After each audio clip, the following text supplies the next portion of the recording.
गुरुग्राम के पटौदी के नगर पालिका चेयरमैन के घर मंगलवार को हुई दिन दिहाड़े हुई फायरिंग मामले में हाई लेवल पर पुलिस या जांच चल रही है। इसी बीच पुलिस ने कुख्यात गैंगस्टर लॉरेंस बिश्नोई के खास गैंगस्टर काला जठेड़ी और नरेश सेठी को प्रोडक्शन वारंट पर ले मामले के खुलासे का दावा किया है।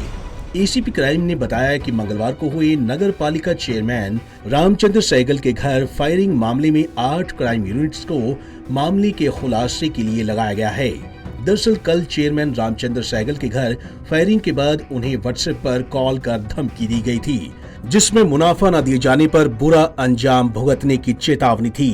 वहीं क्राइम ब्रांच के सूत्रों की माने तो रामचंद्र सहगल खोड़ा गांव के सुरजीत और परमजीत ठाकरान के बिजनेस पार्टनर भी थे और तफ्तीश में ये भी सामने आया है कि दोनों मृतक भाइयों ने जबरन अपना हिस्सा रामचंद्र सहगल के शराब के ठेकों में डाल रखा था और अब लॉरेंस बिश्नोई गैंग भी ऐसे ही मुनाफे के लिए रामचंद्र सहगल पर दबाव बनाने में लगी थी।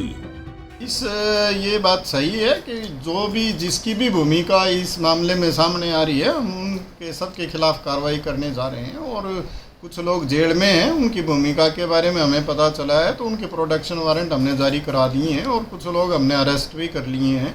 बाकी के लिए भी हम प्रयासरत हैं और मुझे उम्मीद है बहुत जल्द हम उनको गिरफ्तार कर लेंगे। और जो जेल में उनके प्रोडक्शन वारंट हमने पहले भी लगाए थे और दोबारा लगा रखे हैं और बहुत जल्द उनको लाके उनका भी पूछताछ करके जो भी रोल होगा उसके अकॉर्डिंग उनके अगेंस्ट कार्रवाई की जाए। कौन से बदमाश हैं सर और उनकी क्या भूमिका निकल के आई है इस फायरिंग में, या फिर 25 फरवरी को जो मर्डर हुआ था शराब कारोबारियों का उसमें?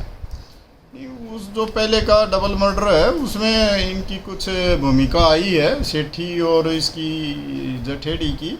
तो उसके संबंध में हमने उनके प्रोडक्शन वारंट जारी कराए हैं और उनसे पूछताछ करके उनके खिलाफ आगे की कार्रवाई की जाए। कल की फायरिंग में भी इनकी दोनों की भूमिका सामने आई है सर?